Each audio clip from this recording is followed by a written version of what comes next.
Pag nakita kayo ng mga kantuhan, slow down na kayo.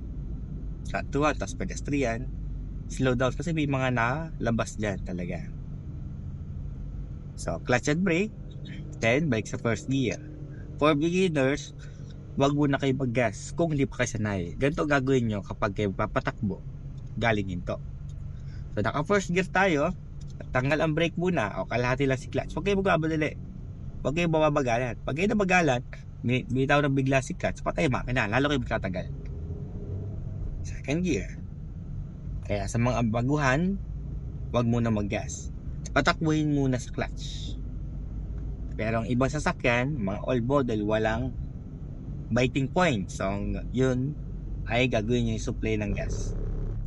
Pero sa mga beginners, tapos sasakyan naman ay may biting point o yung nang tatakbo sa clutch, yun muna yung gawin. Hanggang masanay kayo doon.